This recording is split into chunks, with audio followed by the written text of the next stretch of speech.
What's up everybody, welcome back to the TechCider channel. Today we're continuing the PC planning series. This is part 4 and today's budget is $1,500. Without further ado, let's jump straight into it, shall we? Alright, so this episode we're doing a little bit of a switch up and we are going to start with the Intel build first. Since we've always started with the AMD build and I'm kinda tired from that. Anyway, alright, so for this build we're going to go with the Intel Core i5 12600KF with 10 cores for efficiency and 10 performance cores and a high TDP of 125 watts. It's only for 260 and it competes really well with the Ryzen 7 5800X.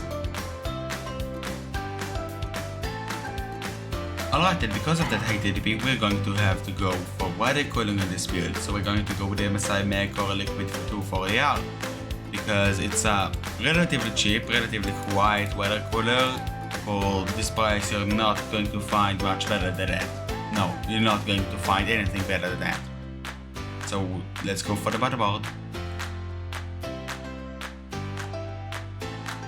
Alright, then because of those high prices of the CPU and the CPU cooler, we're going to have to downgrade our motherboard a little bit to a big 660 C Legend from ASRock. It's still a good one, don't worry, it's still a good motherboard, just not as top end as the Z690. Alright, and with the RAM we are finally breaking the 16 gigs barrier. We are going to go for 32 gigs, 3600 MHz from the Corsair. It's the Vengeance LPX series. It's only $100. The latency is a little bit higher, but it's fine. It's not too bad. Alright, and for the storage, you guessed it, we're going to go with the Seagate barracuda compute, 2 TB for $50, and for $1,500 you need a high performing SSD, and that's why we are going to go for the Samsung 980 Pro 500 gigs for only $90. It's a very good SSD with speeds of up to like 6 gigs. Alright, and for the case we are taking with the Deepcool CG560 because it just has a lot of airflow. There's absolutely nothing to be worried about, even if you run like a 5950X or a 7950X, because that's going to go out very soon. Yeah, without further ado, let's move on to the power supply. Alright, and for the power supply we're going to go with the Corsair RM 2021 750 watts for $95. It's an 80 plus call efficiency. It's an ADX power supply. It doesn't really matter, but it's only $95. It's a really good quality power supply. So without further ado, let's check the pinnacle of the build, the graphics card. Alright, and for the graphics card we can finally go to the top end with the Radeon RX 6800 XT.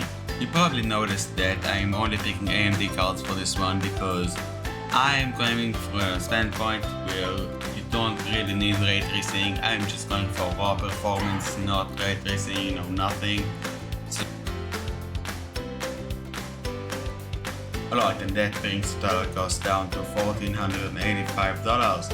Of course, that is with the mail-in rebates and current discounts. Without it, it's going to be $1,515, but either way, it's a really good performing system, which gives me about 144 frames per second, basically on all games. Without further ado, onto the AMD build.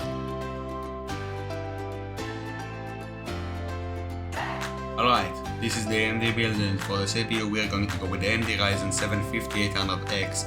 It's an 8 core, but it's an 8 performance core. There's no efficiency cores on this one, and it has a slightly lower TDP, which can make the cooler even cheaper. We can pick a cheaper cooler, but I don't think we're going to do that. We'll have to see.